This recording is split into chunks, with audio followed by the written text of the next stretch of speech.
Hello and welcome to Daily News Simplified, an answer to what, why, and how of newspaper reading from UPSC Civil Services examination perspective. So today let us take up these important news which has appeared in the New Delhi edition of the Hindu newspaper dated 26 July 2023.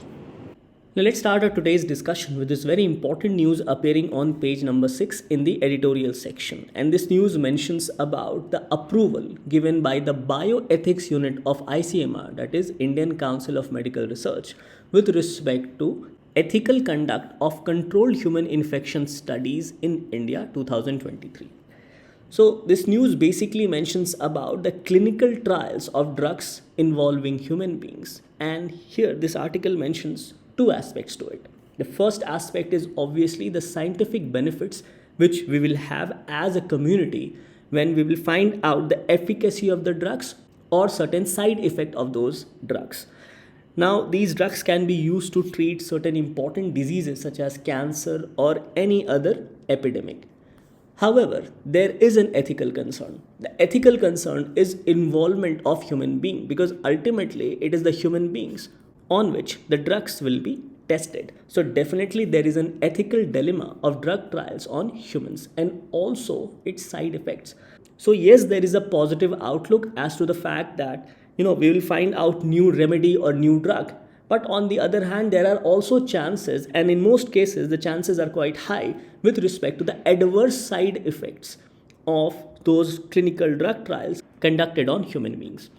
So in this regard, we must understand the regulatory aspect of clinical trials in India, the scientific aspect with respect to the advancement in understanding the efficacy of those drugs used on human beings, and also the ethical aspect or the ethical dilemma with respect to conduct of these trials on human beings. However, when we are talking about conduct of clinical trials on human beings, on one hand, obviously there is the ethical dilemma as human beings are used. But on the other hand, we also have to look towards the advancement in terms of science and technology, not only for one human being or two human beings, but for the entire species. So this moral dilemma between advancement of the entire human species by using certain individuals becomes one of the crux issue in this particular editorial. Now, there are certain aspects pertaining to choices of individuals. Now, generally, consent is taken from individual with respect to drug trials. However, at times, these consents are also taken considering the situation of such individuals.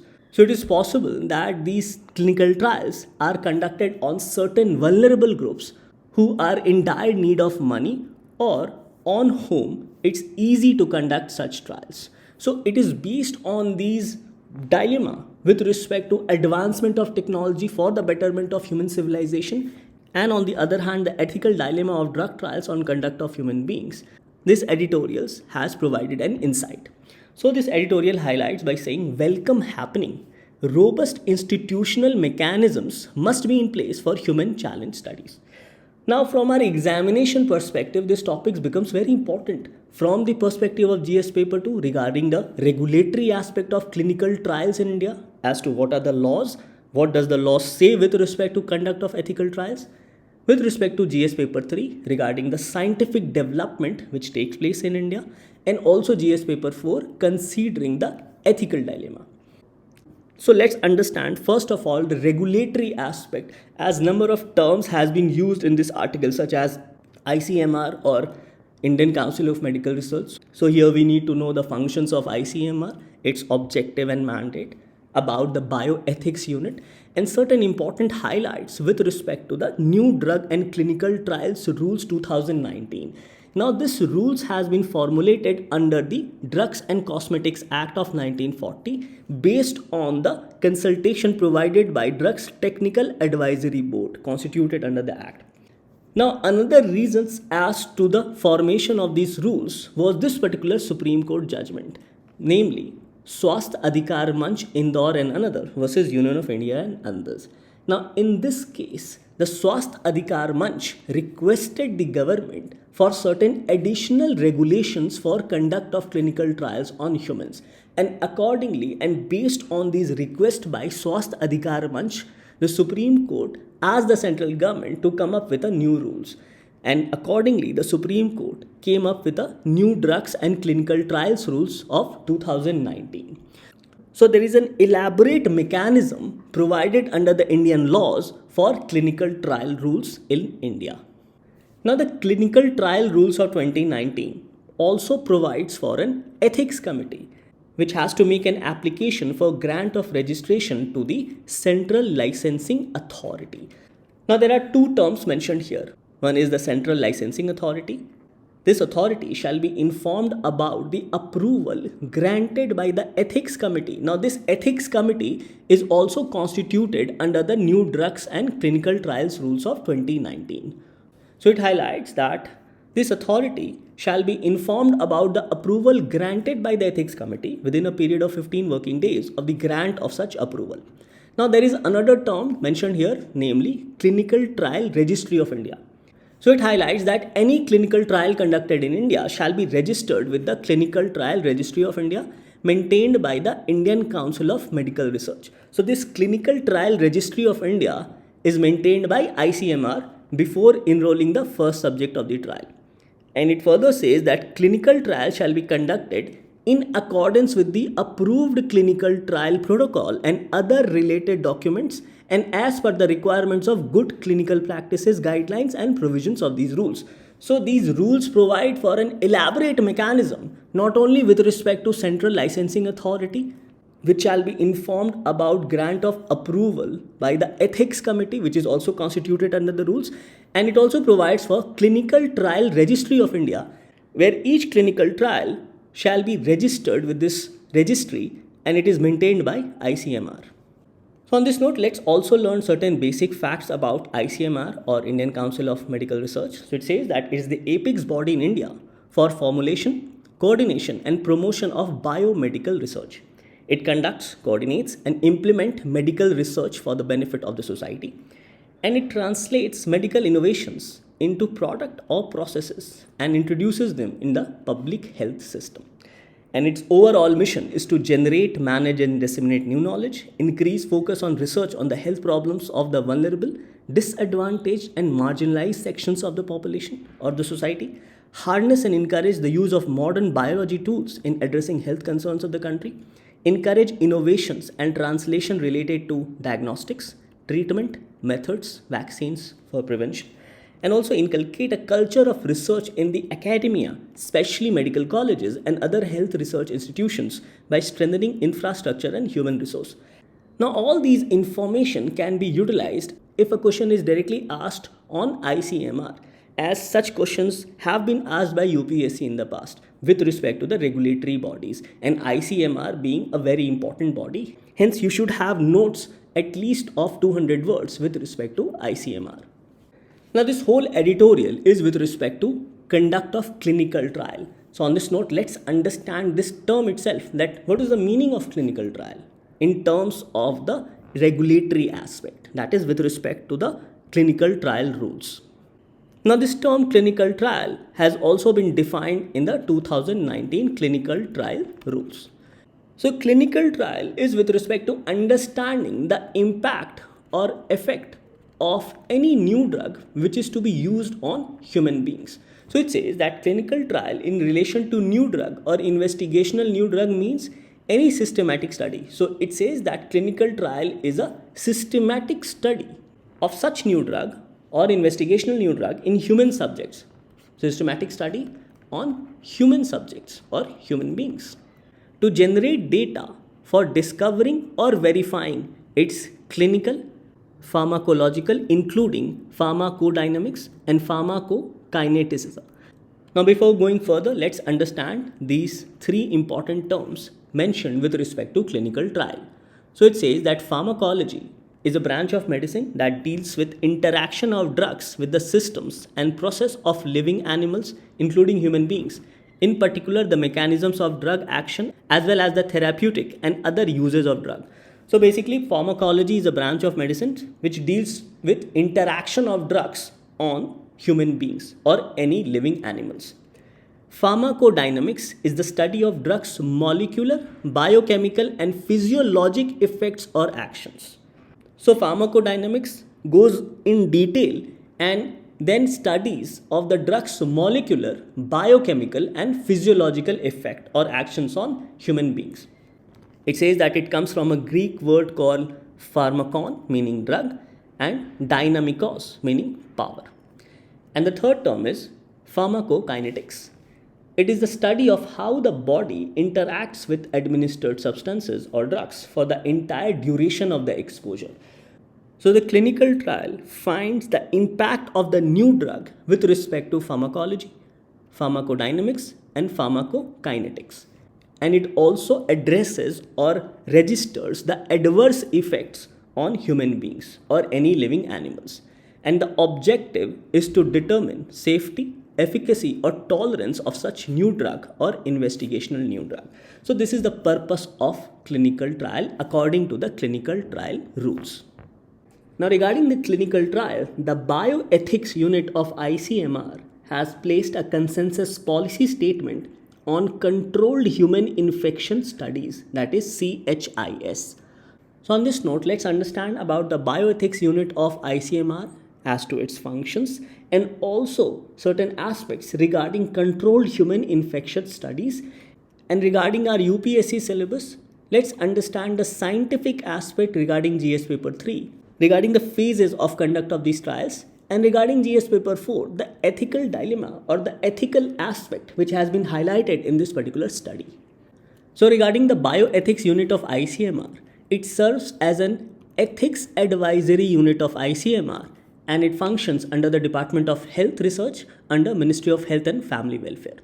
It says that it helps to guide development and timely updation of national ethical guidelines, policies, reports, other supplementary documents and tools in relevant areas in order to address ethical aspects of biomedical and health research. So it basically addresses the ethical aspect of biomedical and health research.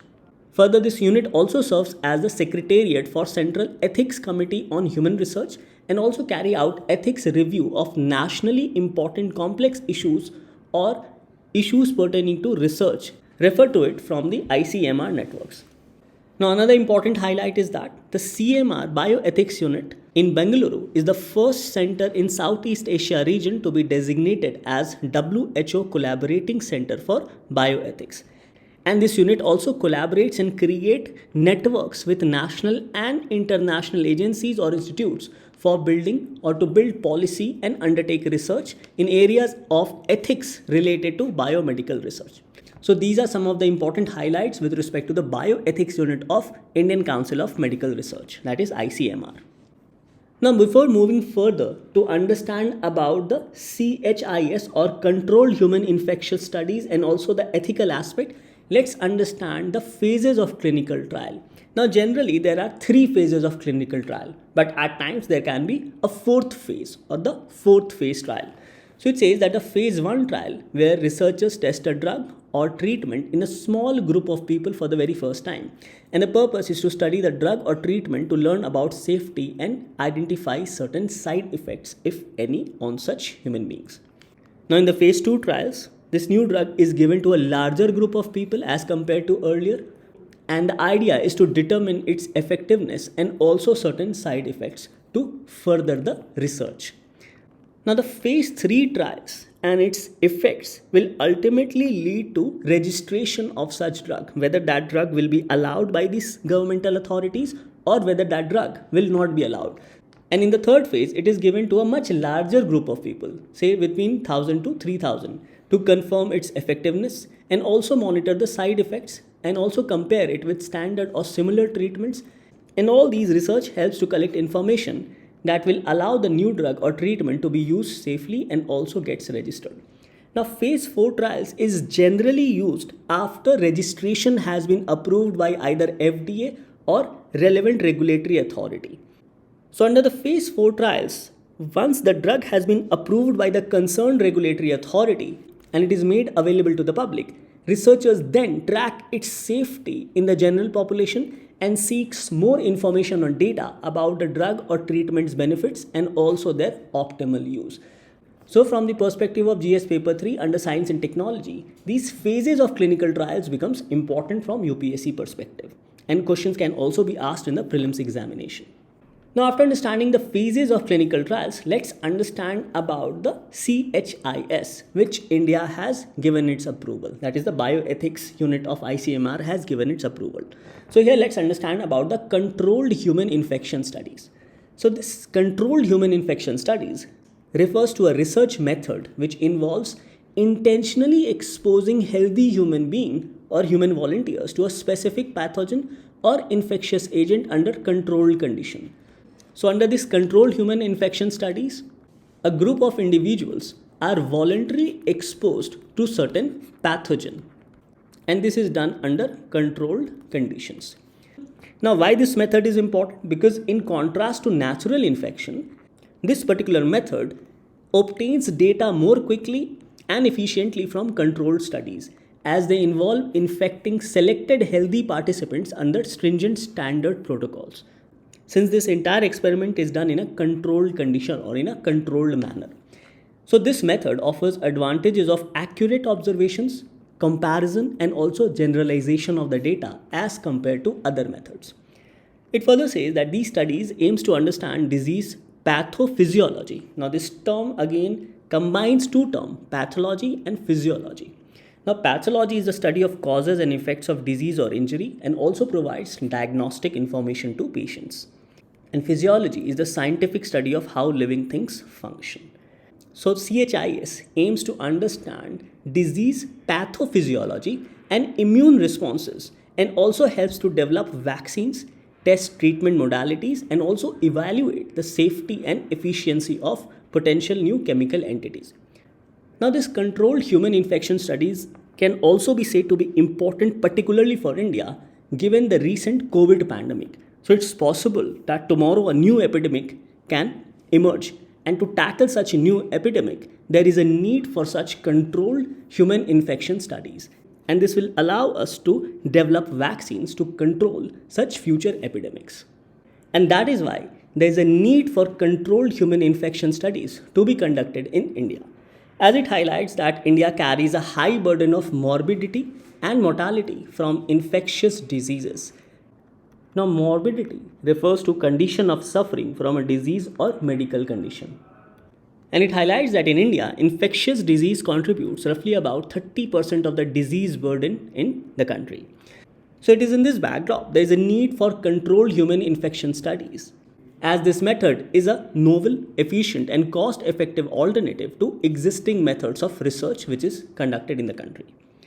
It further says that though many countries have conducted CHIS research on various infectious diseases such as malaria, influenza, dengue fever, typhoid, cholera, etc., India is yet to conduct CHIS. Now, despite these benefits, still there are certain discouraging factors or deterrents to carry out CHIS in India, including the technical aspect of the study, clinical aspect of the study, ethical aspect, and also certain legal contentions. So based on this, let's understand certain benefits and concerns of conducting controlled human infection studies in the country. Now, as you can see that the concerns overweigh the benefits. Let's go through the benefits of conducting such research in India. So CHIS provides an opportunity to altruistically contribute to science.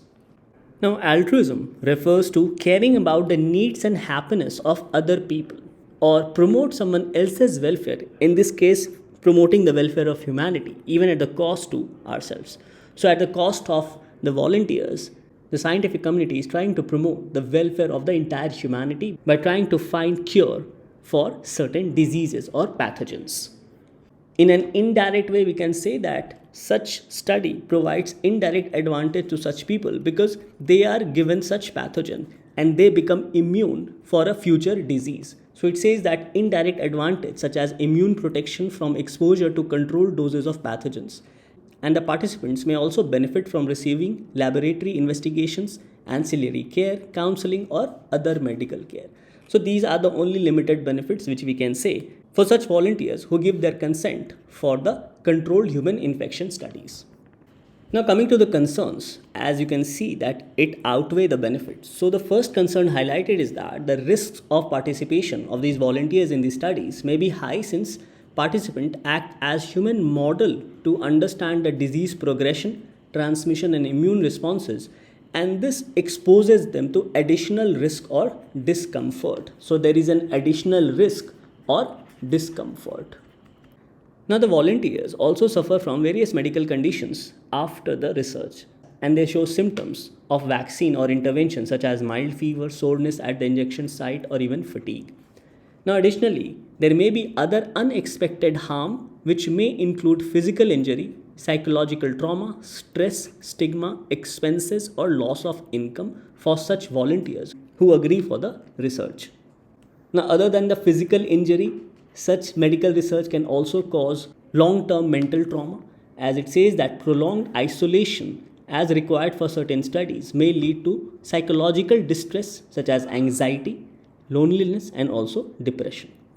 And such reduced social interaction because of prolonged social isolation can also have negative impacts on patients' mental well-being. Now, another set of concern can be cross-infection to third parties, that is, those people with whom these volunteers engage later. And there are also possible harms related to contamination or spread to the environment, and utmost care may be required to protect against these contamination. So these are some of the concerns with respect to the controlled human infection studies conducted in India or anywhere else. So according to the research paper, it highlights that this medical research should undergo an initial full committee review as per the ICMR National Ethical Guidelines by the Ethics Committee constituted under the clinical trial rules. And the Ethics Committee must undertake the review in a full committee meeting deliberating upon the ethical issues as has been discussed here. And the ethical review must be conducted on the social aspect of such research, the scientific review for such research, researcher competence and experience, whether the institution which is conducting such research have adequate logistics or infrastructure, whether they have trained manpower to conduct such trials, whether they have any recreational provisions because of prolonged isolation of such patients.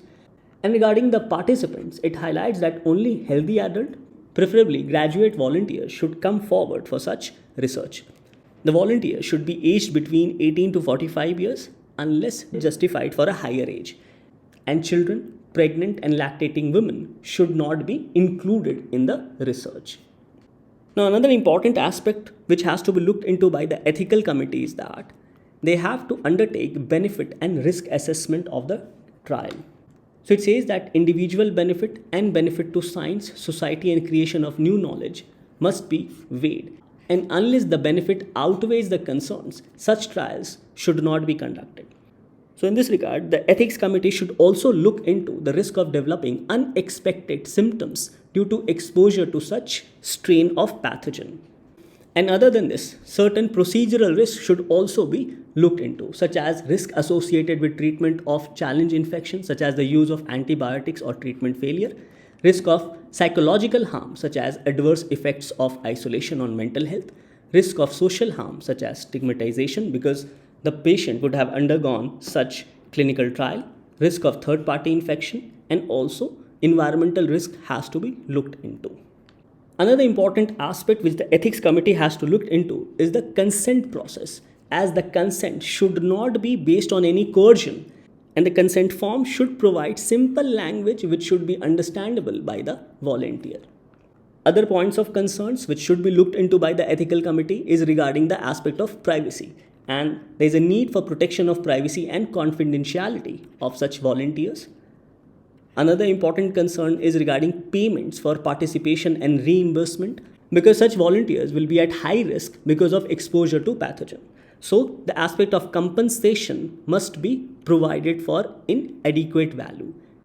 And all the data which is collected based on these research should be shared and published for the betterment of the society. So these are some of the concerns which the ethics committee has to look into with respect to CHIS or controlled human infection studies. Thus this topic becomes important from the perspective of GS paper 2 regarding the regulatory aspect, from the perspective of GS paper 3 regarding the aspect of science and technology, and also GS paper 4 from the perspective of ethics. The next news to be taken up for discussion also appears on page number 6 in the editorial section, and it talks about the dangerous overall or dangerous judicial reform which has been carried on in Israel. So it says that Israel will be weaker more authoritarian after undermining the judiciary. Becomes important from the perspective of GS paper 2 under comparative constitution, as UPSC has started asking about various comparative aspects of Indian constitution with that of other countries such as United States of America, United Kingdom, and very recently last year UPSC asked a question on the French president or their election process. So let's understand about this particular news, why this news is relevant, and also the setup in Israel with respect to their parliamentary democracy and also certain aspects about the judiciary. And then we'll try to compare it with Indian judiciary. So the news is that judicial reform has been passed in Knesset, which is Israel's parliament, and legislation has been introduced to take away the ability of the Supreme Court of Israel to review government's unreasonable decisions as per court's view. So, if suppose a legislation has been passed by the Parliament of Israel and the Supreme Court of Israel thinks that this legislation or certain part of the legislation is unreasonable or against human rights or certain legal aspects, so the Supreme Court of Israel could have declared such part as unconstitutional. But now Supreme Court after this judicial reform will not be able to do so. This particular legislation, named as Reasonableness Bill, removes the ability of Supreme Court to strike down government decisions which are deemed unreasonable by the Supreme Court. So the news highlights that the far-right government, led by Prime Minister Benjamin Netanyahu, says that the judges have gotten too strong and need to be reined in. So the government, which has a majority in the Knesset, that is the Parliament of Israel, wants to curtail the power of judiciary, whereas the opposition says that the government is aiming to weaken the judiciary and prevent it from being able to maintain checks on the government. So effectively, through this legislation, the government has ensured that the Supreme Court cannot declare any part of the legislation as unconstitutional or the entire legislation as unconstitutional. So it says that the Unreasonableness Bill was enacted as an amendment to one of Israel's basic laws, which make up the country's constitutional framework. Now here it's important to highlight that unlike India, Israel does not have a written constitution. We have a written constitution, and hence everything has been defined or provided for in the constitutional provisions. And based on those constitutional provisions, it helps the Supreme Court to give an elaborate decision or their interpretation based on those constitutional provisions. So here it highlights that until now, the Supreme Court of Israel has never struck down any basic laws, only regular laws that violate basic laws. But it had the power to do so, and that power of the Supreme Court to strike down any bill will disappear according to this new bill.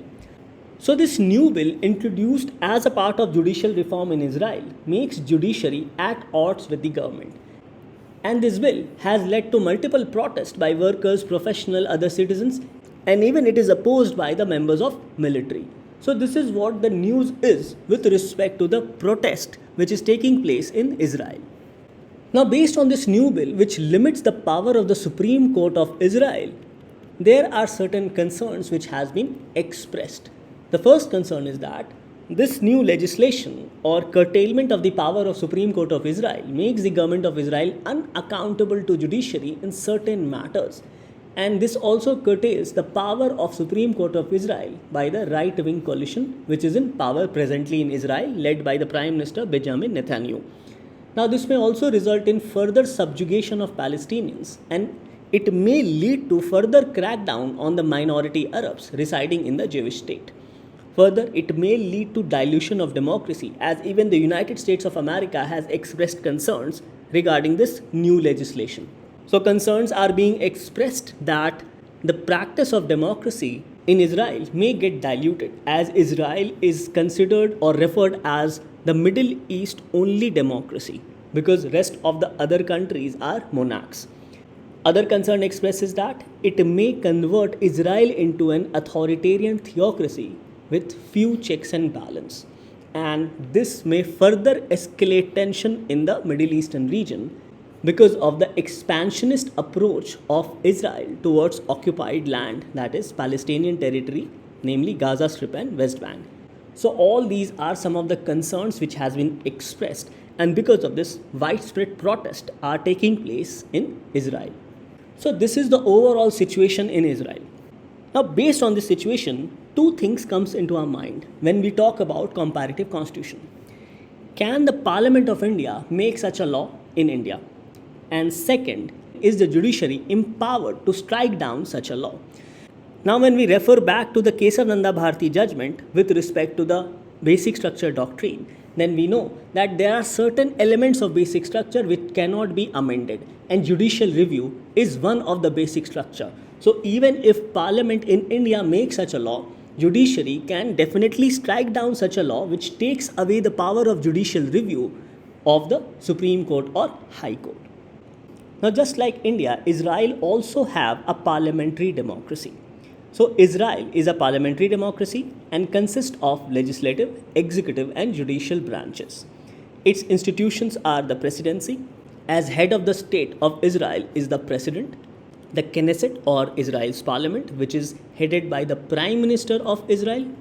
It also has the government or the cabinet and the judiciary along with state comptroller. So, according to the Israel's government's website, the system is based on principle of separation of power, just like India, but with checks and balances, in which the executive branch, that is the government, is subject to the confidence of the legislative branch, that is the Knesset. And the aspect of independence of judiciary is guaranteed by a law in Israel. Now, as I have already mentioned that Israel does not have a written constitution like India. So Israel has no written constitution. However, many attempts were made to document the draft. So it says that various attempts to draft the formal document has been made since 1947, but they have fallen short of a proper written constitution. And instead, Israel has evolved a system of basic laws and rights which enjoy semi-constitutional status.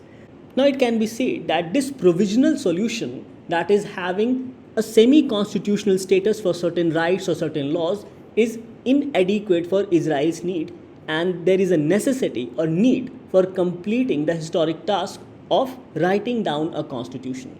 So, unlike India, Israel does not have a written constitution so far. Now, talking about the judicial setup in Israel, as we have already seen that there is independence of the judiciary which is guaranteed by the law. Judges are appointed by the president upon the recommendation of nominations committee comprised of Supreme Court judges, members of the bar and public figures. Now, this mechanism is almost similar, not exactly similar, but almost similar to the collegium system as practiced in India. So the judges in Israel are appointed by the president upon recommendation of a nominations committee, and this committee comprises Supreme Court judges, members of the bar and public figures. Now, if we compare this system with that of India, in India, the judges of Supreme Court or High Court are appointed by the president. But this appointment is based on the recommendation of the collegium, which comprises of only judges of Supreme Court and also of High Court with respect to appointment of High Court judges. So it is here where the difference lies with respect to this nomination committee, which can be compared with respect to India as collegium system, whereas in the nominations committee for appointment of judges in Israel, it comprises of Supreme Court judges, members of the bar and public figures, whereas in India, the collegium system does not comprise of members of the bar or even public figures. And recently, the collegium system of appointment process in India was also in news because of the contradiction between executive and judiciary with respect to appointment of judges. As according to the government, based on the memorandum of procedure, even government's representation should be part of the collegium system. But as of now, the collegium system in India only comprises of judges of Supreme Court and High Court. It further says that appointments in Israel are permanent with mandatory retirement at 70 years of age. However, in India, for Supreme Court judges, it is 65 years of age, and for High Court judges, it is 62 years of age. So this is the difference with respect to retirement age. Now, when we talk about the structure of judiciary in India, we have a single integrated judicial system. So this means that unlike some other federal countries of the world, India does not have separate state courts. It further says that structure of judiciary in India is pyramidal, with the Supreme Court at the top, followed by High Court, and below them are districts and subordinate courts. And the subordinate courts are at the lowest level. And this has been provided in the NCERT book. So if you look at this pyramidal structure, then at the lowest level are subordinate courts, which consider cases of civil and criminal nature.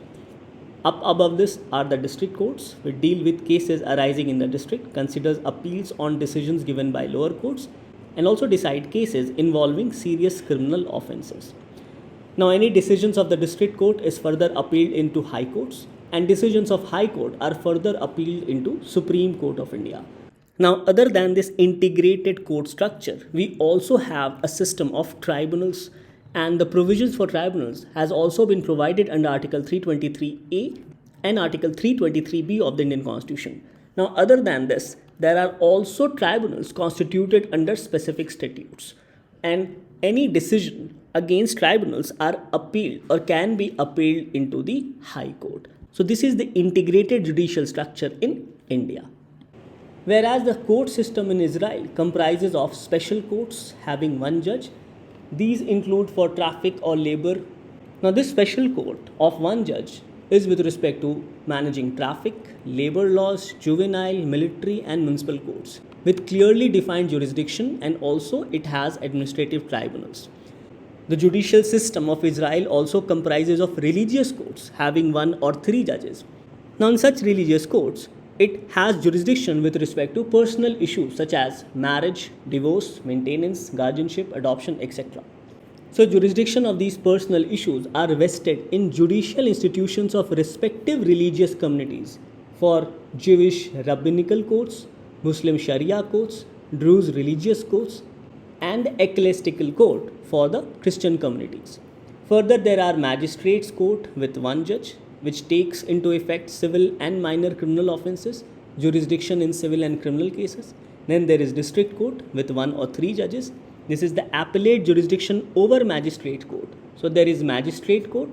Above magistrate court, there is the district court in Israel. Above district court, there is the Supreme Court in Israel. So this is the nomenclature in Israel. So in the district court, there can be either one or three judges, whereas in the Supreme Court, there can be 1, 3, 5 or a larger uneven number of judges. As the Supreme Court of Israel is the ultimate appellate jurisdiction countrywide. So this is the judicial setup of Israel. So this is the basic difference in terms of hierarchy of courts in Israel and that of India. Now another set of difference between India and Israel is with respect to the conduct of their general election. Now general election in India for parliament is conducted every 5 years unless the Lok Sabha is dissolved earlier. And according to the Representation of People Act 1950, the filling of seats in the House of the People and parliamentary constituencies for the general election takes place, or these seats are filled by persons chosen by direct election from parliamentary constituencies in the states.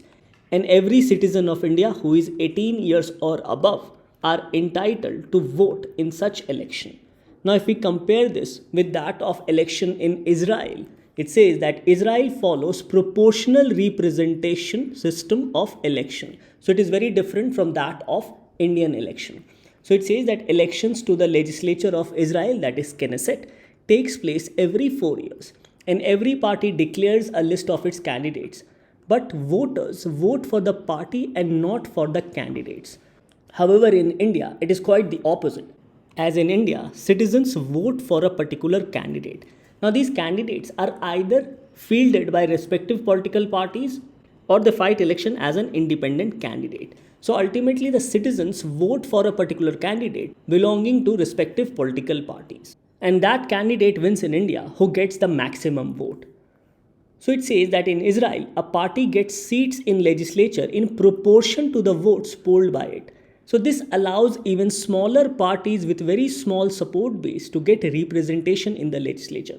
Now this is not the case with India, as in India with respect to the general elections, the seats are filled through direct election as people participate in such elections, as citizens of India who are 18 years of above are eligible to participate in such elections. That is, they can vote in such election. So this is another important difference between India and Israel with respect to general election. Thus, this topic becomes extremely important under GS paper 2, particularly with respect to comparison of the Indian constitutional scheme with that of other countries. Now, India maintains a very friendly bilateral relation with Israel. And on this note, you need to know about the comparative constitutional scheme with respect to their parliamentary functioning, with respect to their judicial setup, and also other aspects. And because of this news, a comparative analysis of Indian constitution and that of Israel becomes very important from an examination perspective. Now let's take this news also appearing on page number 6. Now this news highlights the importance of circular economy and also mentions that the G20 countries can synchronize their efforts to achieve circular economy, as it will help to move away from the take, make, dispose model, as such model increases inefficiency of resources or waste important resources in the economy and also from the environment. So this article highlights that with growing need for a reduce, reuse, recycle model, India's G20 presidency has focused on adopting resource efficiency and moving to a circular economy. So here, first of all, let us understand these two very important terms, namely resource efficiency, that is efficiently utilizing the various resources available to us, and also the importance of circular economy. So it highlights that India has prioritized resource efficiency and circular economy as one of the three core themes for deliberations in the G20 forum. Now, to understand resource efficiency, we also need to understand about inefficient handling of current resources, as such inefficient handling of various resources at our disposal has triggered critical scarcities, especially for those families living below poverty line. It has caused climate change because of unsustainable use of resources such as electricity, and it has also led to widespread environmental degradation. So there is a need for sustainable utilization of resources, and it is in this regard the aspect of circular economy becomes important, because circular economy talks about reusing the waste product. Now both these terms, resource efficiency and circular economy, also becomes important, first because of inefficient handling of resources, and also because of the fact that percentage of population living in extreme poverty has been increasing. And both these factors, that is factor number 1 and factor number 2, needs to be tackled through innovative policies, sustained economic growth, environmental sound technologies which must be shared by the developed world to the developing world, and also there is a need for international cooperation between different countries. And here G20 as a forum can help to tackle these dual problems. So regarding G20, it highlights that India has embraced 4 priority areas for the circular economy during its G20 presidency. These are circularity in the steel sector, extended producer responsibility, circular bioeconomy, and establishing an industry-led resource efficiency and circular economy industry coalition. So to understand these 4 priority areas, first of all, let us understand these two terms, namely resource efficiency and circular economy.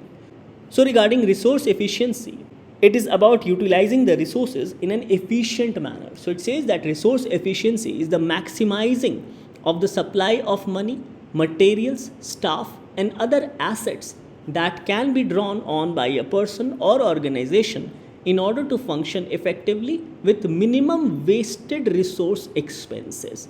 So the idea is to reduce waste of resources expenses. On the other hand, circular economy represents a model of production and consumption which involves sharing, leasing, reusing, repairing, refurbishing, and recycling existing materials and products as long as possible. So when a product is produced, it is then consumed, and once it is consumed, such product can then further be recycled so that it can be further reused. And once it is recycled and produced, it will be further consumed. So this represents the circular aspect of economy. So it says that in this way, life cycle of products is extended, In practice, it implies reducing waste to minimum because the waste are then recycled to make the product again, which is then further consumed. When a product reaches the end of its life, its materials are kept within the economy wherever possible due to recycling, and these can be productively used again and again, thereby creating further value. So it minimizes waste and also increases the value of the product. Now, another term which needs to be understood is circular bioeconomy. Now, to understand this term, let's understand bioeconomy first. So, bioeconomy refers to the production, utilization, conservation, and regeneration of biological resources, including related knowledge, science, technology, and innovation. And all of these is used to provide sustainable solutions such as information, products, process, and services within and across all economic sectors and enable a transformation to sustainable economy. So, circular bioeconomy refers to reduction in wastage production. So it says that circular bioeconomy is much similar to circular economy and aims at closing the loop, which means to prevent expansive and unfettered extraction of biological resources. So it prevents unnecessary extraction of biological resources and define goals such as sustainability and environmental protection. So the raw materials which is used for production is then reused or recycled for creation of biomass. So this is the concept of circular bioeconomy. And another important term mentioned here was extended producer responsibility.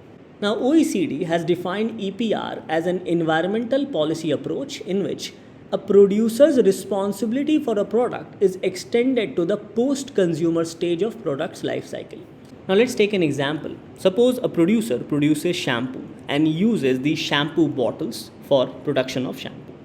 Now the consumers have used the shampoo and they have thrown the shampoo bottles. And number of shampoo bottles have been found along the seashore.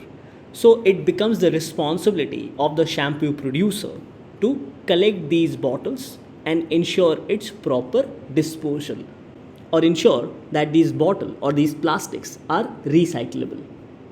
So it highlights that an EPR policy is characterized by shifting of responsibility physically or economically upstream towards the producer and away from the municipality. The provision of incentives to producers to take into account environmental considerations when designing their products. So it says that while other policy instruments tends to target a single point in the chain, EPR seeks to integrate signals related to environmental characteristics of products and production processes throughout the product chain. So when the producer is designing these shampoo bottles, they must design the shampoo bottles in such a way that these shampoo bottles does not create any harmful effect to the environment. And it is the producer's responsibility for a product, and this responsibility is extended to the post-consumer stage of product's life cycle. That is, after that product has been used and it has been thrown. So the question emerges as to what needs to be done in order to achieve these 4 priority areas. So the first point highlighted here is to increase recycling rate, particularly in the iron and steel sector, as iron and steel sector contributes towards greater emissions. So it is also necessary to reduce emissions, particularly for the steel sector. And it is in this regard, that is in the steel sector, there is a need to move towards circular economy in iron and steel sector, so that the waste products can be further reutilized, as it will also be beneficial for the environment. And for this purpose, there is also a need for collaboration among the G20 members, particularly with respect to knowledge sharing, technology co-development by different countries, and also transfer of such technology. Further, there is a need to ensure net zero pathway, particularly for steel and iron sector. Now, net zero refers to balance between the amount of greenhouse gas that's produced and the amount of greenhouse gas that is removed from the atmosphere. Now, suppose for example, an industry produces 1 kilogram of greenhouse gas, and this industry is able to remove 1 kilogram of greenhouse gas from the atmosphere by various processes such as carbon sequestration. So here we can say that this particular industry has achieved net zero. So it says that net zero refers to the balance between the amount of greenhouse gas that's produced and the amount that's removed from the atmosphere. and it can be achieved through a combination of emission reduction and emission removal processes. Further, what needs to be done is effective implementation of extended producer responsibility, as it promotes growth of recycling infrastructure and it also streamlines waste collection system across countries and continents. Further, there is also need to sync efforts of various G20 members with respect to extended producer responsibilities. And there is also need to reduce bio-waste, particularly agricultural residue and municipal and industrial bio-waste. Further, these bio-waste can further be reutilized as a part of circular economy. Now, bio-waste is defined as biodegradable garden and park waste, food and kitchen waste from households, restaurants, caterers and retail premises, and comparable waste from food processing plants. So there is also a need to utilize these bio-waste as primary raw material and viable substitutes for material resources, as it will further help the idea of circular economy.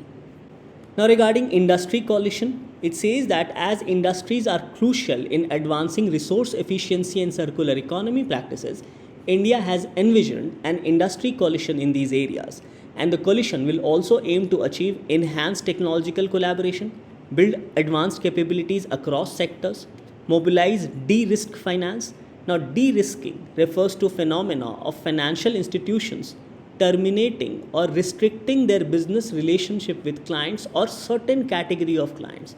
Suppose these are certain clients or industries, and some financial institutions, suppose, agree not to do business with B, C, and D. So, what they are doing is they are de-risking, that is, they are limiting their risk with respect to exposure from B, C, and D. And the financial institutions are only doing business with A and E. So, this can be said to be an example of de-risking. And here in this regard, global financial institutions are increasingly terminating or restricting their business relationship with remittance companies and small local banks in certain regions of the world. And this practice is referred as de-risking. And this industrial coalition will also help to facilitate a proactive private sector engagement. So these global platforms such as G20 plays an important role in addressing key issues and present solutions by adopting collaborative approach.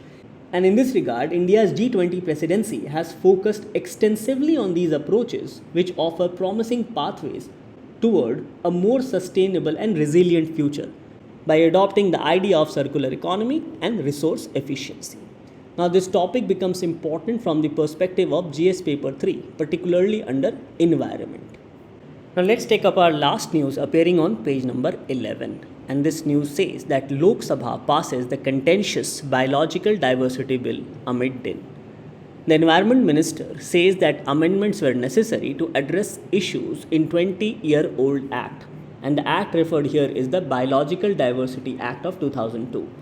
As this Act provides for conservation of biological diversity, sustainable use of its components, and fair and equitable sharing of the benefits arising out of the use of biological resources.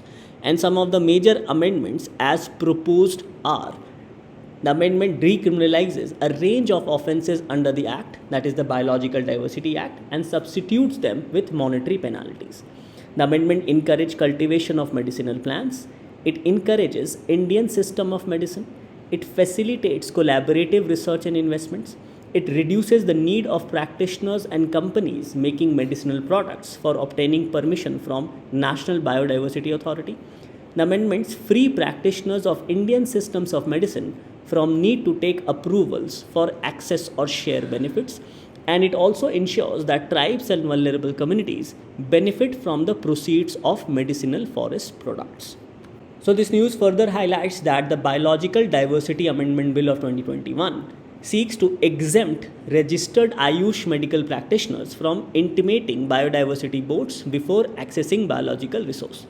Further, it also aims at easing compliance burden. It aims to boost investment and simplify patent application process. So this particular news becomes important mainly from the perspective of prelims examination regarding environment. With this, we come to an end to today's discussion. Thank you for watching DNS.